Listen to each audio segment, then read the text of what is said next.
Okay, hello everyone. Happy Earth Day and welcome to the first installment of our digital series on sustainability. My name is John Miller, President of Muskoka Steamships Discovery Centre, or MSDC, a registered charitable organization located at the Muskoka Wharf in Gravenhurst. Our organization adopted sustainability as a core theme over a year ago as another step in our evolution to develop a vibrant cultural hub for the District of Muskoka. MSDC has adopted a slogan, Love Muskoka Sustain Muskoka, discover ways to make a difference, as a branding statement for our sustainability initiative. Our goal is for MSDC to become the physical and digital presence for community organizations and partners to encourage the will to act against climate change, and to help Muskokans and visitors to this beautiful region of Ontario discover how they too can make a difference. Now, please welcome Kevin Boyle, Climate Change Coordinator for the District of Muskoka and the moderator for our series, to introduce our speaker. Kevin, over to you. Well, thanks very much, John. The district is pleased to join the Muskoka Steamship Discovery Centre and partners on Earth Day in presenting the Love Muskoka Sustain Muskoka webinar series. And so I did want to wish all of our attendees, A, thank you for coming, and B, happy Earth Day. For your information, we will be recording this webinar. And also, in terms of questions, below in the center, you'll find a question and answer section. And that's where you're able to type in your questions. It's important to read the questions that are put in there, because you have the ability to vote up questions and they'll move to the top of the list so that we can make sure we answer them. And also that reduces the amount of duplication we get. I see we've got 141 people so far, so we'll get a lot of duplicate questions. So make sure you give them a quick read and thumbs up the questions you like, and we'll make sure we get to those at the end. And now to introduce our speaker. We are very proud to have Dr. Dianne Saxe here today to speak to you, who is one of the most respected climate lawyers, environmental lawyers, with 40+ years of unparalleled experience in writing, interpreting, and litigating Ontario's energy, environmental, and climate laws. She's an experienced team lead with substantial board experience and a skilled communicator. She heads Saxe Fax Law Professional Corporation, which provides legal and strategic guidance on climate, energy, and environment, and is the host of the Green Economy Heroes podcast, which interviews green Canadian business leaders. And from 2015 to 2019, Dr. Saxe was the Environmental Commissioner of Ontario. Please help me in welcoming Dr. Dianne Saxe to speak on climate here today. Over to you, Dianne. Thank you so much, John and Kevin, and thank you for the warm welcome and how beautiful it is in Muskoka. I know that the reflection from the picture doesn't work perfectly in the virtual background, but it's such a lovely picture of Muskoka, I decided to try it anyway. Thank you for joining me on Earth Day today. I'm going to talk about climate change, the climate crisis, which is what I'm devoting my life to. And you probably know this already. Is it as bad as we thought? It's worse. I'm going to do this in three sections. First of all, just a review of the science, how we're using up the world, how bad things really are. Secondly, a look at the widespread belief of Canadians that we're climate leaders, and then the question, do we know what to do now? So the short answer is we are using up the world. Here's a couple of drawings that schematics that maybe help get the general idea across. The one on the left is a representation of the relationship between human activity, which they call here the economy, and the biosphere, everything else that lives in the entire planet. 250 years ago, before we started using heavy use of fossil fuels, and of course before human population exploded, we used a noticeable but still fairly minor portion of the whole animal and plant life of the world. And now we use almost all of it. And so it's no surprise that natural systems around the world are collapsing. Another way of thinking about it is to think about planetary boundaries. You're probably aware, some of you are aware, we have a planetary boundaries project looking at the different ways that human activity are pushing past what the planet can possibly give us. This drawing was done in 2015. It's only 6 years ago. But even then, we were well past all possible interpretations of the limits of the world on at least two things. One of them being the integrity of the biosphere, again, everything that lives other than us, and nitrogen and phosphorus are the biochemicals that enormously affect the flow of energy and life around the world. And both of those we've blown well past survivable boundaries for quite some time. The most interesting thing about this drawing is that they still showed climate change as being comparatively not as far advanced as, for example, nitrogen pollution. I think since then, climate change has advanced a lot farther towards the red zone, but it's not the only issue that we have. Nevertheless, it's the one that I'm here to talk with you about. And I hope that most of what I'm telling you is things that you already know. I really do. I don't think myself that any of this is news, but I want you, I'd like you to be able to at least have a bit of an overview. So, human activity, we're giving the world a fever. You've got a schematic here of global temperature for 2020 over the entire world average. And what you can see is near average would be white. There isn't much of that. Most of the world is various pink or red. The darker the color, the more extreme the temperature, and the dark red is record temperatures. And as you can see, large parts of the world in 2020, again, year after year after year, I get this schematic every year, and every year we blow away temperature records.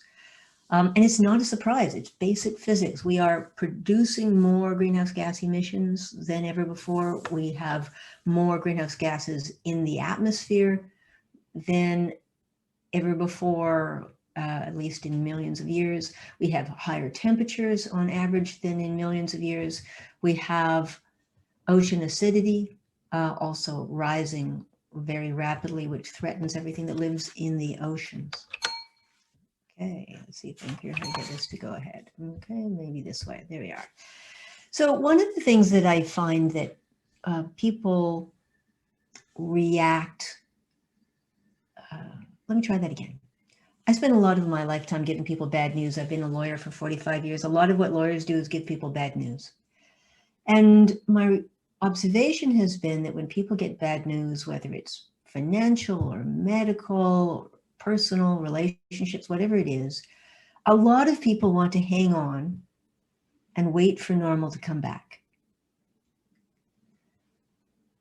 And on climate, that can't happen. So what normal typically means when people talk about normal relation to climate is roughly the average of the 20th century. That's what our laws are designed for. That's what our infrastructure is designed for. That's what our crops were bred for. That's basically what our insurance is designed for. And that's the zero line on this chart. And what you can see is that we don't live there anymore. And this is only what's happened already. This isn't what's coming. And we know what's coming is going to be more because there's a lag time. First of all, when we put greenhouse gases into the atmosphere, they stay there a long time. Carbon dioxide, for example, we can expect if you drove a car today or in a house, it's being warmed with gas, a fifth to a quarter of the carbon dioxide that's going to come from that combustion is likely going to be in the atmosphere, still trapping heat 1,000 years from now. And if you used, I don't know, something that has an air conditioner in it, it could be in the atmosphere to tens of thousands of years, and it'll be trapping extra heat all that time. So, and there's a thermal lag. So we know that what we've emitted already has already locked in a lot more warming that doesn't show yet on this chart. We know that the seasons have changed.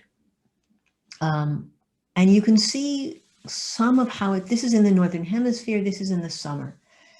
And what you can tell is, yes, summers really are a lot hotter now than they were when I was growing up. We still get extreme cold, the old extreme cold, we still get it, but not as often. But the main thing we get is a lot more hot. Now, this has all changed in a little more than half a century. And that's a long time for a human life, but it's not a long time for trees or species that have evolved over thousands or millions of years. These are huge changes to adapt to in a short period of time. And you can easily see why we'd be getting more fire seasons. We've got a lot more heat, far more than the species that live here are adapted to. Now, one of the things that I hear a lot is people talking about new normal, even folks who've recognized that we don't have the old normal anymore. think, well, okay, we're going to settle down to a new normal. We'll adjust. And I think this is a terrible misunderstanding. I think of new normal, well, you gain 10 pounds and you buy a new pair of pants. You hope to stay at that new weight, which is when you wear your new pair of pants, and you'll adjust to that new weight. We are nowhere near being able to settle down and be stable. Just last week, we already had carbon dioxide concentrations at the top of the observatory in Hawaii, which is pretty close to a measurement of what's in the whole world, at 419 parts per million. Now that's just a number. I know it's just a number. But you might have heard of 350.org, the environmental group started by Bill McKibben and some colleagues. And the reason they chose that number is that 350 is our best guess as to the highest level of carbon dioxide we can have in the atmosphere for long and have a stable climate.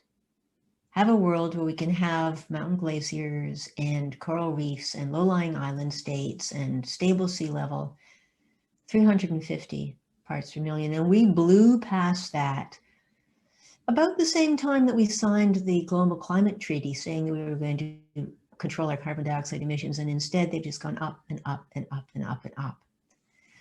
Now, I'm from an evidence-based profession. I hope that a lot of you are from evidence-based professions. And there's a lot to be said for making decisions based on evidence. But there's one key drawback to making decisions based on evidence. You can only get the evidence from what's happened before. So I have to ask you, what happened to people last time carbon dioxide in the atmosphere was this high? There weren't any people.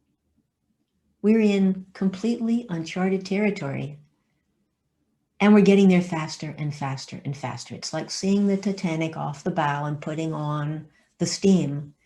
We're going faster and faster and faster out of the range at which we evolved and all the food crops that we depend on evolved.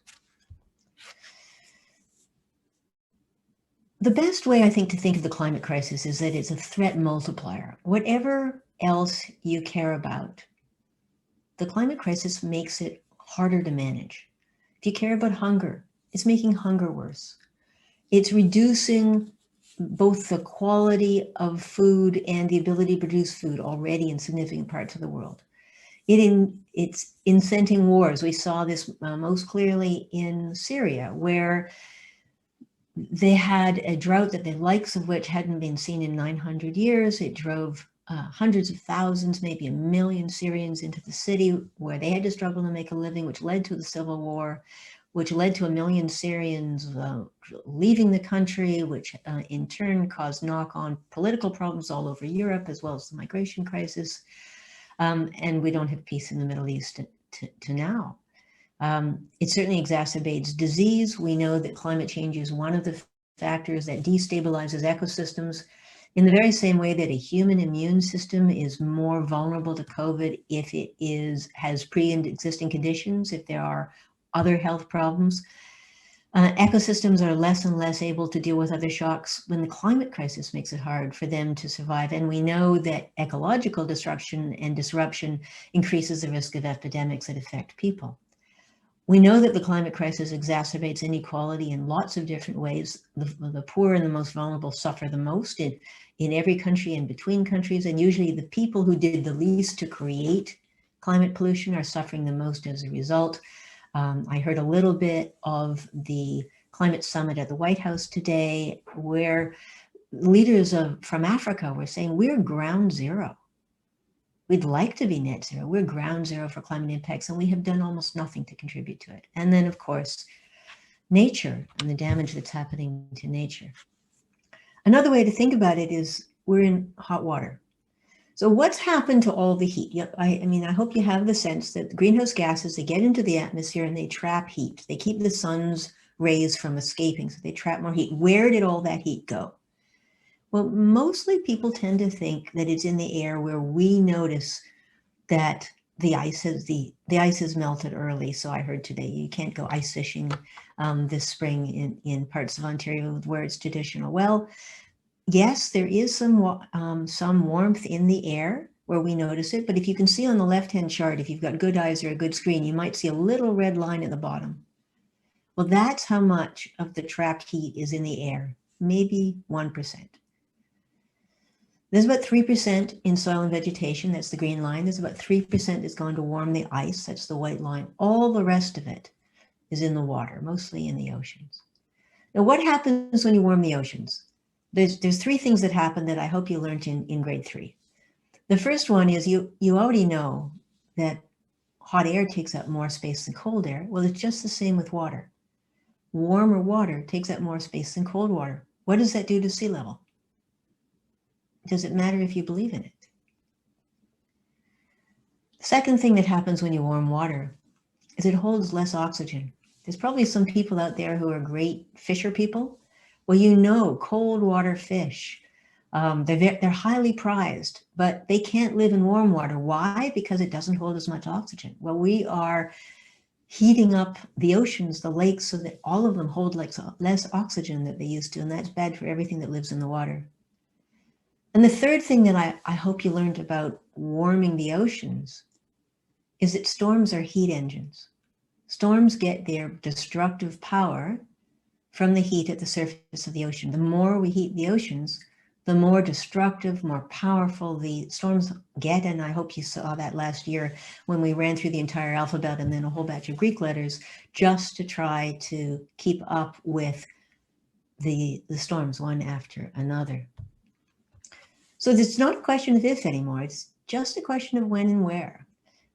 The physics tells us more floods, more fire, more drought, more wind, more heat, more unpredictable weather, more weather disturbances, more upset to the things that we count on for our quality of life. All of these are pictures from the last couple of years that I was environmental commissioner in different parts of Ontario. We could have chosen many more. We know there are also enormous health impacts. The World Health Organization has been really clear that climate change is one of the biggest global health threats of the century. We've got Lyme disease, the first epidemic of climate change. We've got this increase in asthma. The warmer air tends to exacerbate asthma. We get more chemical reactions in the air. The other thing that the World Health Organization pointed out is that whatever it costs us to get off fossil fuels, we will more than offset that in health benefits, because we already have one of the largest causes of death in the world is just the air pollution from fossil fuel vehicles. We could be much better without it. And of course, for those of you who care about the natural world, and I know that a lot of people in Muskoka do, it's also the case that 1 million species are already at risk, and the natural systems on which our lives depend. And the climate change is a big part of that threat. So we put it all together. We know that protecting nature protects us.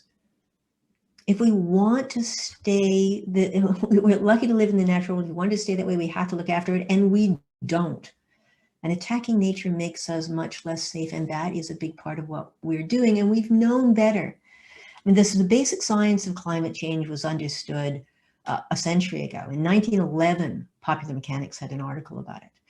The detailed science was well understood in the 1980s. The entire countries, all the countries of the world agreed to the United Nations Framework Convention on Climate Change in 1992 because we knew then that there would be enormous consequences for humans if we failed to keep global temperature increase below 2 degrees. And since then, all we've done is increase our emissions. And so what's ahead? Well, the scientists have told us and told us and told us. If we want to prevent dangerous human interference with the climate in a time frame which allows ecosystems to adapt, we've got to keep below 2 degrees of global warming this century. And we all agreed that we would do it. But then we didn't. So in 2015, as the science got stronger and stronger and stronger, and as the damage got bigger and bigger and bigger, I mean, I think one of the reasons that we reached the Paris Agreement, it was an incredible miracle this agreement was reached. The day before, I didn't think there was any chance of it whatsoever. But one of the things that I think probably helped, there were $4 billion worth of damages during the 2 weeks that we were in Paris trying to negotiate this agreement. Anyway, it helped. Every country in the world agreed we would work together to keep the global average temperature this century, which is within the lifetime of today's children, well below 2 degrees and as close as possible to 1.5. And that's not what we're doing. So as you can see on this chart, the red dotted lines are the temperature goals. So 2 degrees, that shows you the original upper limit that we all agreed to in 1992, and 1.5 is what we now realize we really want to stay at. The Intergovernmental Panel on Climate Change, the best source of information in the entire world on climate, has told us 2 degrees will be a lot worse than 1.5. We will start seeing human and natural systems collapse as we get past 1.5, and we're going to blow past 1.5 probably in the next decade or so at the rate we're going. And we're headed to 3.6, right? This was updated just, I think, in December. So what does that mean? Well, we're already at 1.2, and you've seen how bad the damage has been in the last couple of years with fires and floods and storms and sea level rise and people on the move. We've got this crisis in the American south border as hundreds of thousands of people in the Central America can no longer make a living between the drought and the 2 hurricanes that hit them. That's where we're at now. We know that a 2-degree change is outside of human experience, will mean meaningful physical damages. 3 degrees, not seen for millions of years, means highly disruptive physical damages, and 4 degrees hasn't been seen in the world for tens of millions of years and means severe physical damage and is probably incompatible with human civilization. And as I mentioned, even 2 degrees would be a lot worse than 1.5. So who's going to suffer the most? We know it's going to be the most vulnerable, and they are already suffering the most. And what else? Well, if we have, as we do already, large-scale uneven impacts of climate change, that can really destabilize the institutional arrangements, both within countries and around the world, increase incentives to violently redistribute wealth, and generate other forms of social conflict. And we're seeing that pressure increase already, partly because at the very same time that we've seen climate damage accelerate, we've also seen income inequality accelerate dramatically. So in the lifetime of today's children, what can they expect? I'd ask you to think for a moment of some small person that you care about. I'm very fond of these two, although I must say they are quite noisy. But according to the Special Rapporteur to the United Nations Human Rights Council, what can they expect in their lifetimes? Well, the best case, unless we really dramatically change, is widespread death and suffering. And the worst case in their lifetime is humanity on the brink of extinction. So there aren't any bigger stakes. That's why I think this has to be all of our top priority. If we get it wrong, I don't think much else is going to matter. And besides, it's going to make dealing with everything else so much harder if we don't get this right. Here's one way of putting it.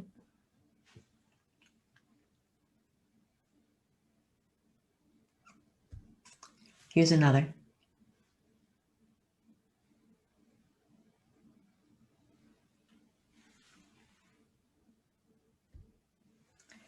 So, is it too late? Well, too late for what? Is it too late for our kids to have the same kind of world? Well, my grandchildren to have the same kind of world that I had growing up? Yes, it's too late. Most of the coral reefs that I had the privilege of seeing in my life, they won't see. But there's still a little time that really matters to avoid the worst. We are at a pivot point that really matters. Our choices really matter right now. It's late. Oh my goodness.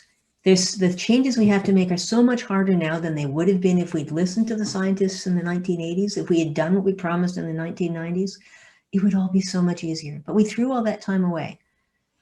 And now here we are in 2021. Our choices still matter. But there isn't much time left. And so that gets back to the question of what we Canadians think of ourselves. We tend to have a pretty high opinion of ourselves. Now, it's good that most Canadians do understand we're in a climate crisis, and most Canadians do understand that it's caused by people, and most Canadians do understand that we need strong climate action. Where we get into trouble is that most Canadians think we are taking strong climate action. And most people still think we're actually not very important in the climate story. We're not big polluters and we're doing good things, so really we've got nothing to worry about. And neither of those is true. We are really big climate polluters. We are bigger climate polluters per capita than more than 99% of the world's population. As a country, the nearly 200 countries in the world, we're among the top 10 or 12 worst climate polluters, both now and cumulatively. In the G7, right now, we're the worst. Other countries have got serious about reducing their pollution, and ours has continued to rise. In Ontario, most of our climate pollution is from individuals. Again, a lot of people like to think that this is mostly a problem of bad, big industry somewhere. And we certainly have some highly polluting industries. But more pollution comes from individuals. And as you can see on the left-hand side, most of that comes from what we drive around. We drive more than ever before.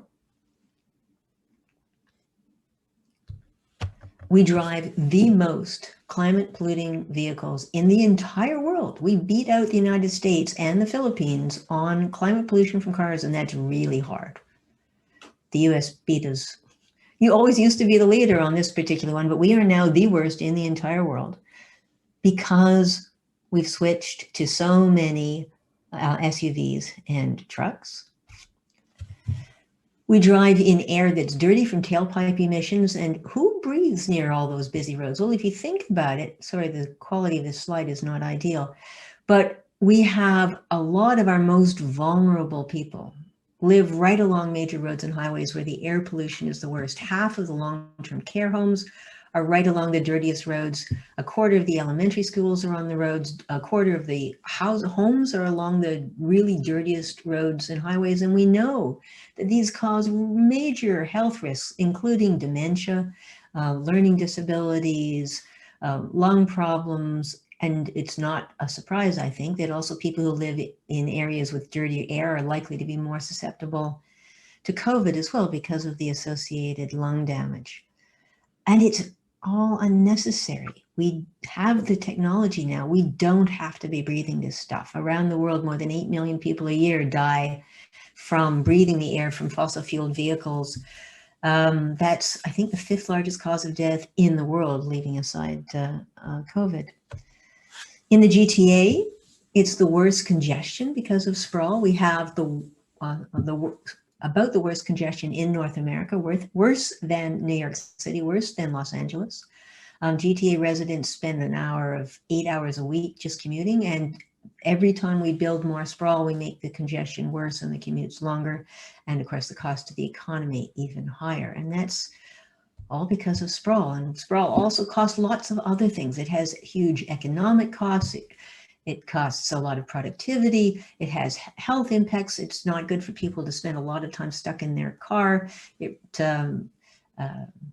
reduces happiness. We've seen some research recently that people who get to walk or cycle to work in 15 or 20 minutes are as much happier as if they got a 40% increase in their raise, in their pay.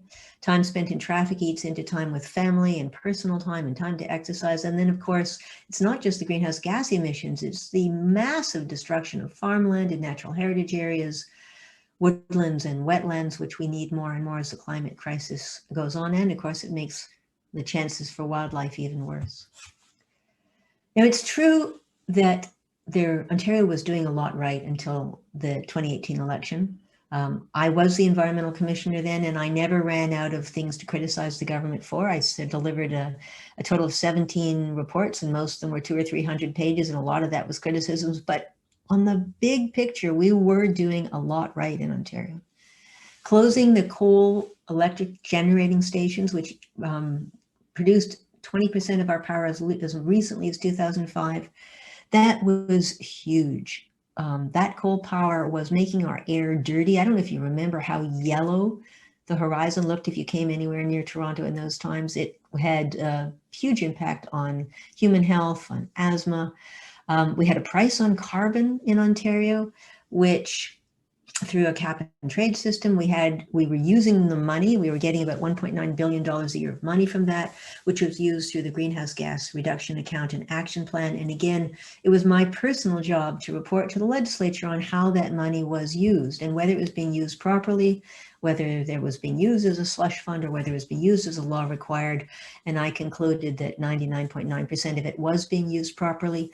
And in fact, 3/4 of it went to municipalities, universities, schools, hospitals, transit systems, to do things like allowing hospitals to upgrade their insulation and change their heating plants, make schools more energy efficient, to improve buses and things that provided direct benefits to the residents, reducing operating costs as well as carbon pollution. And we were getting finally started on adaptation. But anyway, all of that got torn up after 2018.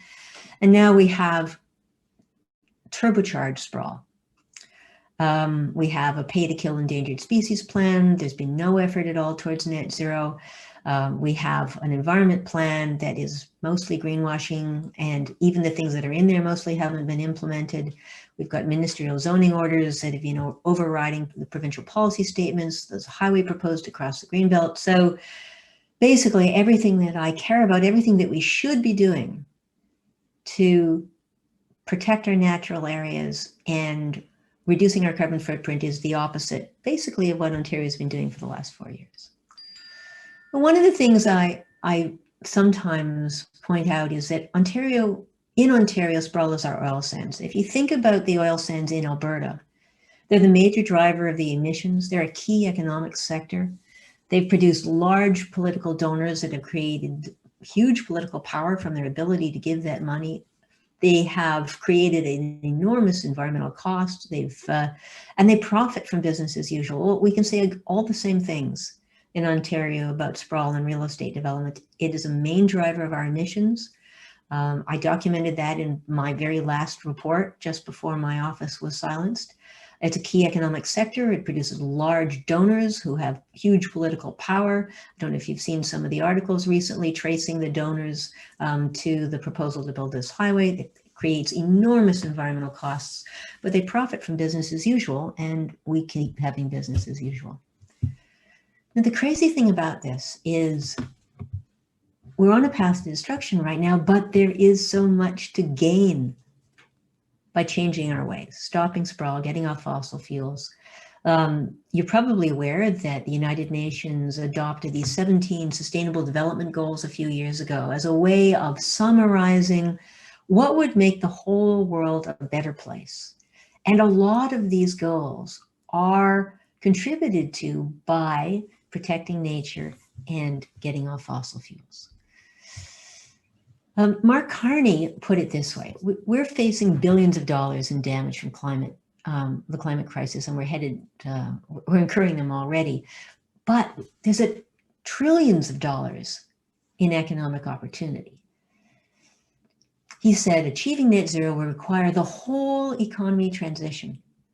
Everybody has to adjust their business models. And if we did, this would turn an existential risk into the greatest commercial opportunity of our time. Lots of money to be made. So we take a deep breath and sit back. We're in deep trouble. We're heading for disaster. There's trillions of dollars and many other benefits for getting smart. So do we know what to do? So I like this new book. What if solving the climate crisis is simple? Yes, of course, there's lots of details and policy wonks that argue for ages about whether carbon pricing is better than cap and trade or vice versa. But really, the big picture is simple. We do know what to do. We have to stop sources of carbon pollution, and that mostly means we have to stop burning fossil fuels, and we have to do that as quickly as we possibly can. We have to protect nature. We have to stop sprawl. Every additional woodland, wetland, farmland that we pave over is digging us deeper into a trap that we're trying to get out of.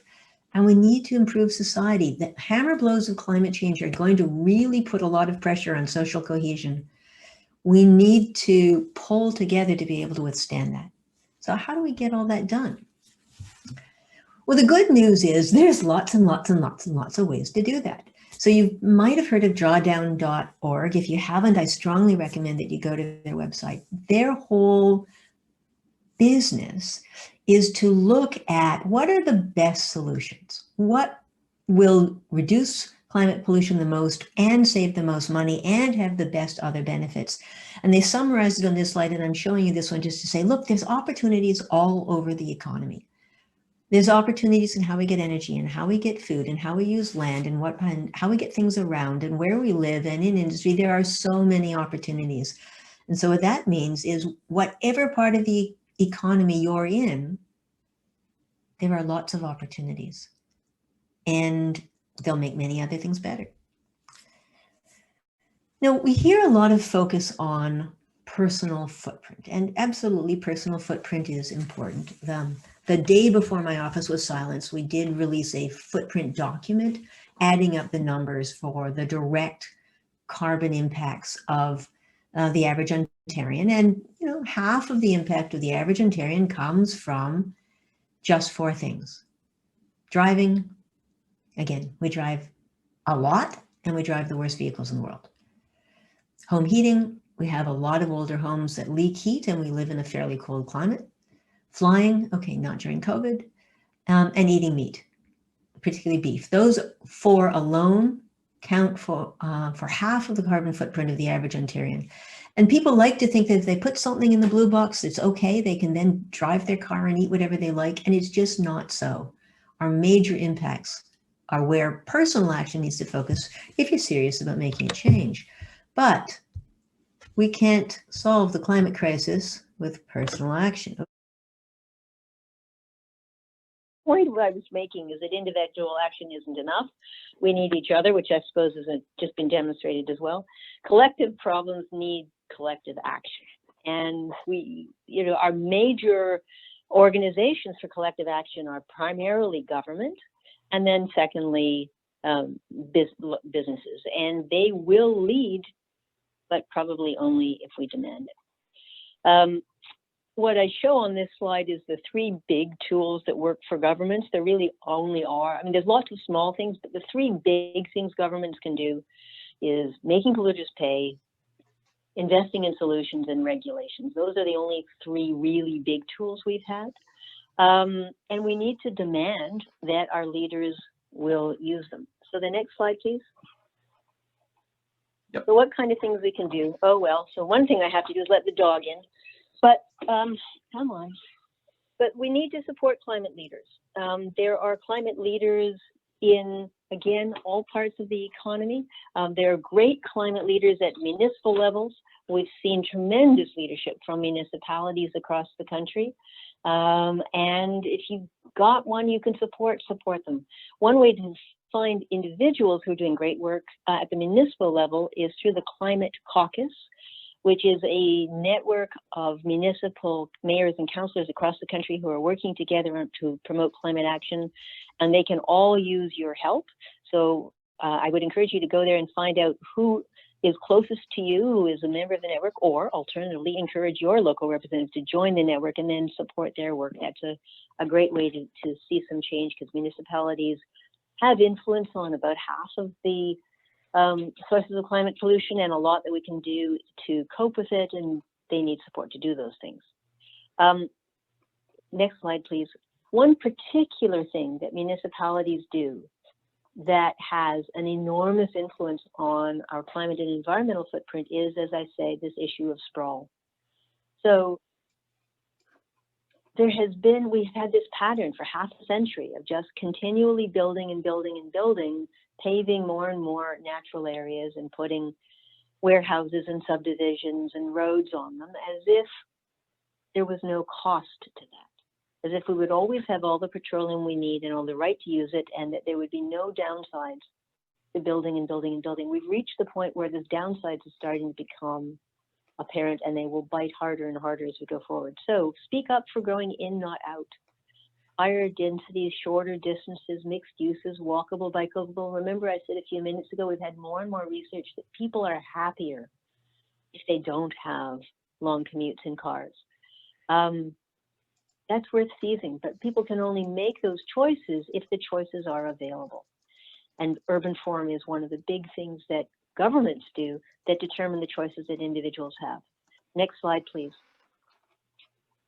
Another area where you can find people who are absolutely worth supporting is in green businesses. When my whole schedule got turned into a cocked hat like everybody else's last March, I decided to start a podcast. And I give so much bad news to people all the time. And of course, I read bad news a lot of the time. And I wanted to do something that would create some hope and give other people hope. And so I decided to start interviewing green business leaders. And I thought that I might run out after a few months. But in fact, this country is dotted with people, men and women, young people, older people, big businesses, small businesses who have found innovative ways to reduce our carbon footprint that really matter. So please check out the podcast, and there's more than 50 episodes now, and people are lined up for future guests already for months ahead. And first of all, the stories are fun. You might find someone you can buy from or support, or you might get inspiration to start your own green business or to do business with one of these innovators. And if you know anybody who you think I ought to interview who are running a business that is making our carbon footprint better, so let me know. I'm always looking for interesting new folks. Next slide, please. Another really important thing that individuals and organizations can do that makes an impact right now is to choose the future that your money builds. As usual, Bill McKibben was ahead of me and most other people. He wrote this amazing article in the New Yorker in September 2019. If you haven't read it, I strongly recommend it, in which he looked around and said, where can we win the climate fight? Where can we really make a difference? It's not going after the fossil fuel companies anymore. So correct, most effective battlefront now is to change how financial institutions flow money. The fossil fuel industries have profited enormously by taking advantage of enormous public subsidies, infrastructure paid for by the public, but also by huge financial flows, which continue to be provided by our big banks. If we want a different future, if we don't want the future that I was describing to you a few minutes ago, well, we could also think of money as the biofuel that sustains transformative change. And we're starting to see that now. We're starting to see more and more pressure come on financial institutions, and sure enough, they are able to change. They get a very small percentage of their money from funding climate destruction. They can easily make just as much money doing other things. They just have to change their habits and their choices, and we're starting to see that happen. So one of the things I tweeted today, if you want a single thing to do for Earth Day today, call your bank. Call your bank and tell them, ask them what they're doing about climate, tell them it's important to you, and tell them you'd be willing to change financial institutions if they don't get their act cleaned up. Because right now, Van City, Desjardins, the credit unions have got much better climate and environmental records than any of the big banks. Next slide, please. I asked you a little while ago to think about some young person that you care about. At some point, that person is going to be old enough and understand what we've done, and they're going to turn to you and say, what did you do about this? How could you let this happen to us when you knew? So I'll ask you, do you set a good example? Do you live your values? If you don't, it's not a nice way to be. And it's not just a moral obligation, which I think it is, it's also a moral opportunity. Next slide, please. You also need to show up. We can't show up in person in the same way right now through COVID, but as more and more people get vaccinated, there is going to be time sometime soon where people can get back into the streets. But whatever showing up means to you, maybe it means showing up on Zoom at a municipal council meeting where they're talking about expanding the urban boundary. If you're not there, you should be. It makes a difference, the kind of decisions that they make. And one thing we know for sure is that action feels a lot better than anxiety, and especially action that you take with other people. And finally, you need to speak up. You need to speak up about climate over and over and over and not get tired about it, because if we get this wrong, nothing much else is going to matter. So people ask me, well, how do you speak up? I'm going to ask you to say back with me these 11 magic words that I'd like you to memorize. I'm going to say them twice. Simple, clear messages, repeated often by a variety of trusted voices. Say it with me, please. Simple, clear messages, repeated often by a variety of trusted voices. Next slide. So, who would like to have some hope here? Well, I would. And there's only one formula that I know for hope.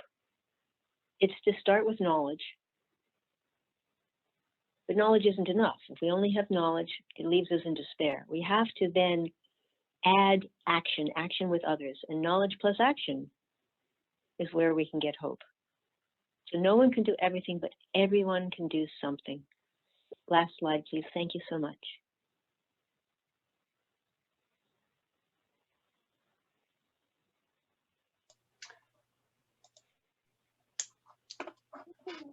Thanks very much, Dianne.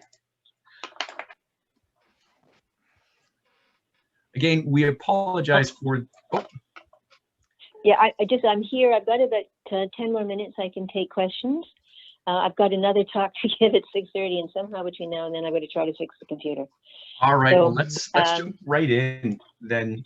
We're looking at the questions. There's been a lot of upvoting in there. So if you go in there, you can just do thumbs up to vote questions up, and we'll start with those and we'll work our way down. So thank you everyone for attending. Dianne, the first question is, what do you think about the new greenhouse gas targets and the information released by the federal government today? We realize it was only this morning. It's been a busy day, but what are your thoughts on from your initial impression? Well, I've been giving talks most of the day, so I haven't had time to read what they're saying. But certainly, this is the year. I mean, under the Paris Agreement, the whole structure of the agreement was that every 5 years there would be a stock take, and each country would be called upon to strengthen their commitment, because the initial commitments made at Paris, everybody knew, were not enough to get us even to 3 degrees, much less to 2 or 1.5. So I'm not surprised that Canada has strengthened our commitment. It is true that we have a pretty much unbroken record up until now of making promises and not keeping them. We had Canada's actual emissions released again, I think a week ago, and they were up again. So the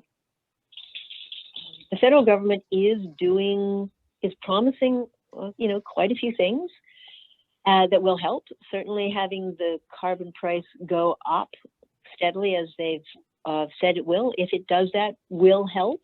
There's many other things that they've proposed that will help.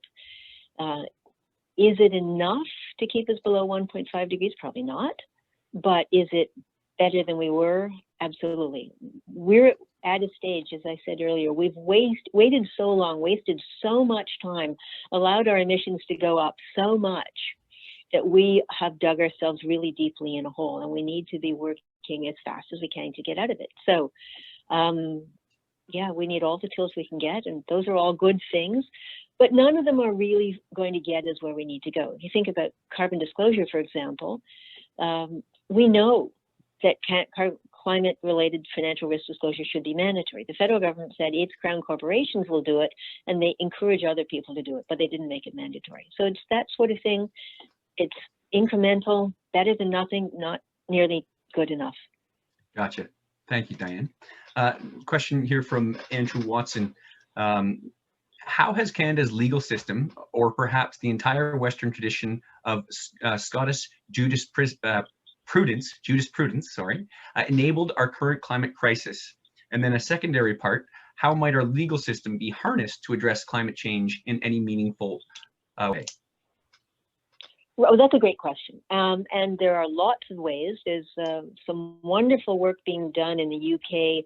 The Chancery Lane project has been looking at hundreds of opportunities for lawyers and the legal system to change what we do. There's a Commonwealth Legal Initiative that's had a number of studies in Canada that are useful. There's Client Earth in the UK, which is bringing climate litigation, which makes a difference. And of course, we have amazing things happening in Canada. You think about the youth climate litigation. So I hope you're aware that the group of young people in Ontario have been given permission by the Divisional Court to go ahead and sue the Ontario government for trashing our climate law and our climate targets and taking essentially no action since that time. So that can make a real difference. And of course, we've seen the impact of the Supreme Court upholding the federal Greenhouse Gas Pollution Pricing Act. So lawyers can make a difference. There's lots of opportunities.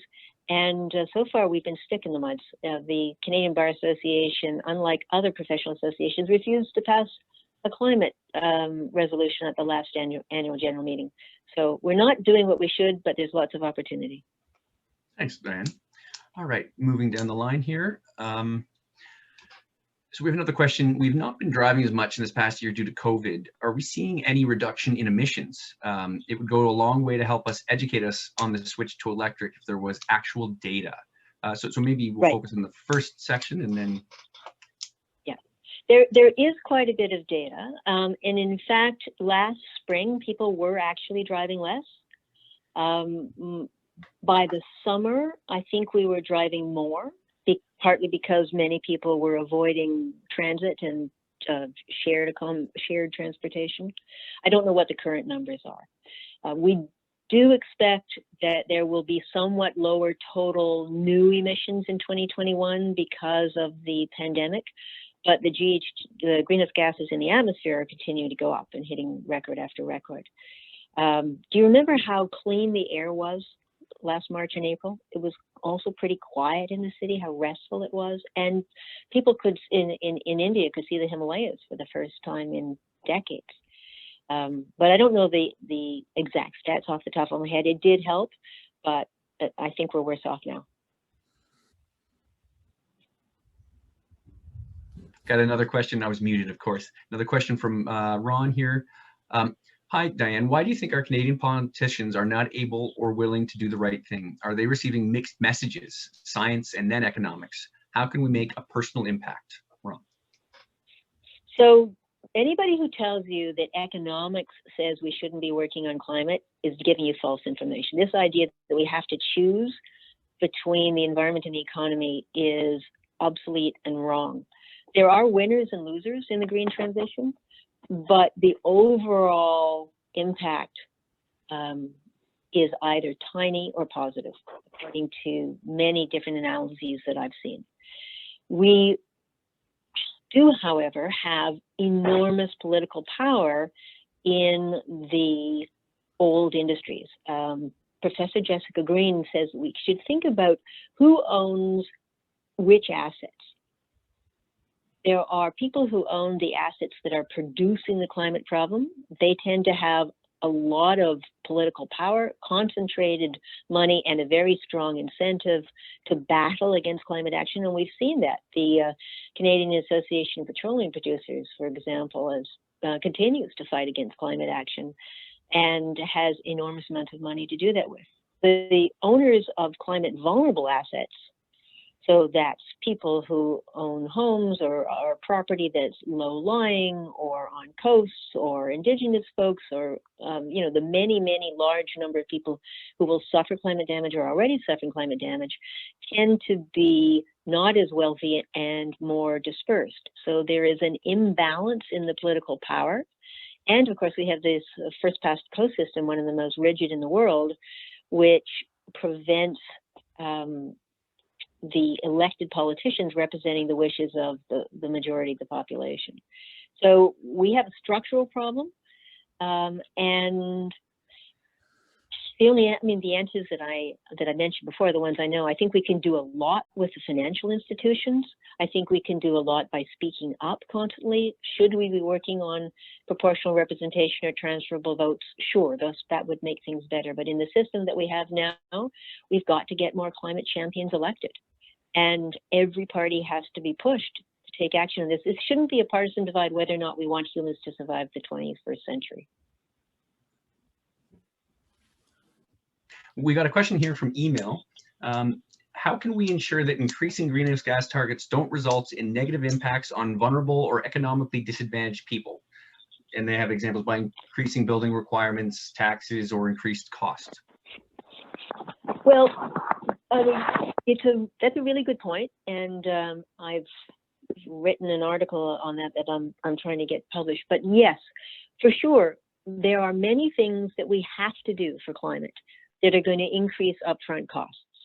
We have to build buildings better so that they don't leak as much heat. They will cost a lot less to operate, but they will cost more to build. So how do we make that fair for the most vulnerable? And the good news is there are lots of ways of doing it. We just have to decide to do it. For example, there are PACE programs, property assessed. Oh gosh, I forget what the letters stand for, but it's where the municipality uses the municipal tax system to guarantee an energy efficiency or renewable energy loan that can be paid back. And because there's the security of the municipal tax system, the cost of the loan can be very low. The federal government announced in its budget this week that these loans are going to be zero interest.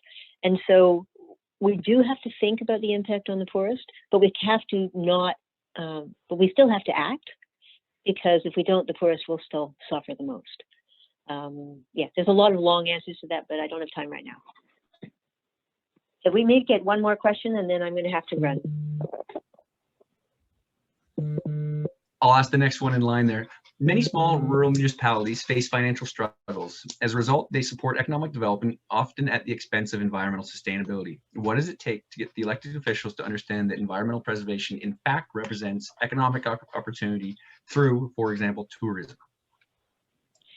Well, I mean, the first point is that this is a provincial government creation. The way that the municipal tax system has been set up, it's been designed specifically to force municipalities to allow more and more and more development, because development charges are about one of the only sources of energy, of income that they have.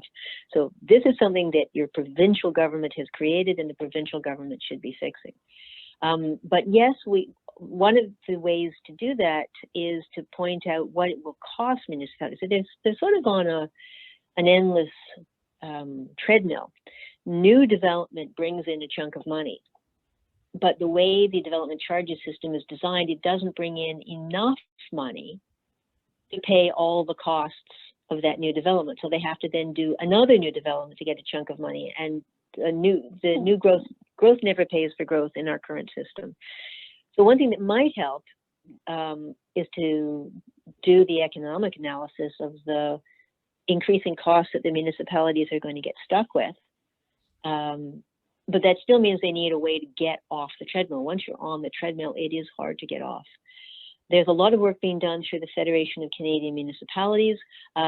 Certainly, again, I would recommend the Climate Caucus, which is doing wonderful work helping councillors in small municipalities compare notes and come up with action plans. There is quite a bit of money that's been coming from the Green Municipal Fund. The federal government gave the Federation of Canadian Municipalities $100 million to fund the Green Municipal Fund, and it's been providing grants to particularly smaller municipalities to help them figure out what to do and get off that treadmill. So those would all be places to start. Thank you very much for your time and all the wisdom and knowledge you shared with us, as well as some of the policy tools and tricks. Dianne, I know from my perspective, we just finished the Federation of Canadian Municipalities grant that covered a large portion of my salary for the last 2 years, all the way right up until April. So we're certainly trying to take advantage of those. But I did want to say, on behalf of the Muskoka Steamship Discovery Centre, the District of Muskoka, all of our partners, thank you very much for your time here today to share that knowledge and information with us. And we really appreciate your time.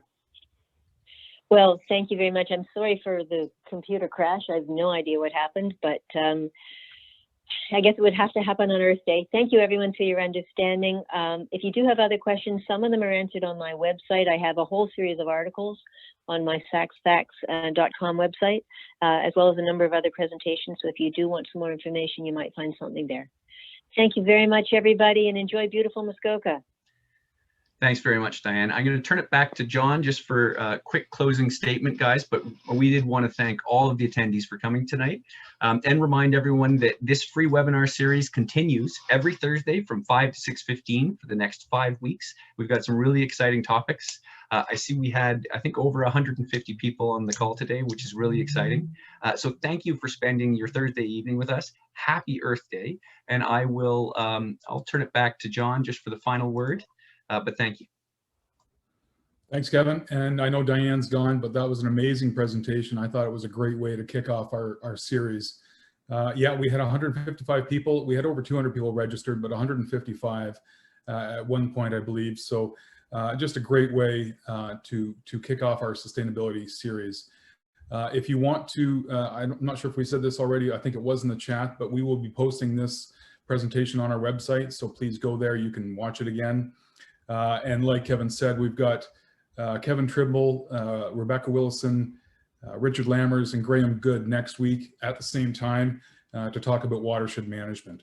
So again, happy Earth Day, everyone, and stay safe. Thank you.